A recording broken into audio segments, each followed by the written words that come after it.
जय जगन्नाथ नमस्कार दर्शक बंधु आपण मानक मातृभूमि क्रिएशन को स्वागत। आज आपण जानी रखु जो पुराणी शाग आपण व्यवहार कर शाग खाऊँ से दुई प्रकार। एक हूँ श्वेत पूर्णी, दुई हूँ रक्त पूर्णी। तो ये पुराणी शाग खाइले शरीर क्यों क्यों रोग सब भल हुए आपण जानी रखु। यकृत किंबा वृक्कर क्रिया गोलमाल हेतु देहरे एठी सेठी पानी जमी रही श्वेत रोग होते श्वेतपूर्णी पत्र रस 10 मिलीग्राम और अदा रस 5 मिली मात्रा मिसाई दिन को 2 थर खाली पेटरे नियमित मासे पर्यंत सेवन कले परिसर परिमाण वृद्धि हो श्वेत रोग दूर हुए। श्वेतपूर्णी पत्र को शाग रांधि नियमित लंबा समय सेवन कले उपयुक्त लाभ मिलता है। श्वेत रोग लुण खाइबा निषेध।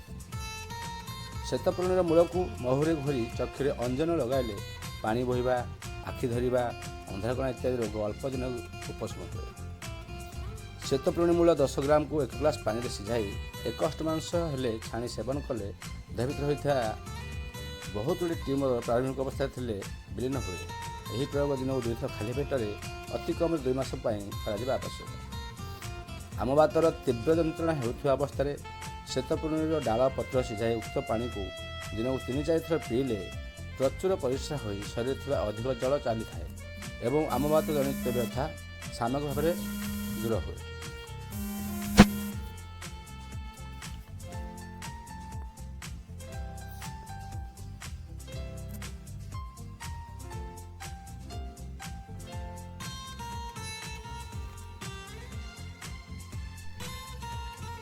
सेहीपरि आपण मैंने रक्तपूर्ण मूल 5 ग्राम को 1 ग्लास पानी में सिझाई 1 अष्टमांश हेले छाणी पीले श्वास रोग फुसफुस तथा श्वासनल स्वच्छ दूर हो रोगर अवस्था उन्नति हुए।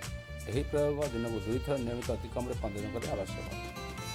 कामल बा जंडिस रोग में रक्तपूर्णी पत्र रस 5 मिली मात्रा दिन को 2 थर खाली पेट सेवन कले परिसर परिमाण वृद्धि हो अल्प दिन रोग दूर हुए। किछि वैद्य मैंने रक्तपूर्णीर मूल को मारी परी रोगीर गले बांधि देइछन्ति। एथिरे मध्य किछि दिन मध्य मारी बढ़ी बढ़ी चले और रोग कमी कमी चले। दर्शक बंधु आपण मैंने यही रक्तपूर्णीर मूल मात्राधिक सेवन कले बांति और झाड़ा होता है से निहाती आपण सचेतन रहे। मात्राधिक कौन जिनस करेंगे ना जो रोग पर जी मात्रा से अनुजाई खाइबे। धन्यवाद दर्शक बंधु। पुणी एक अध्याय आपण माने नहीं आसू आयु एक आयुर्वेदिक औषधर उपकारिता। जय जगन्नाथ।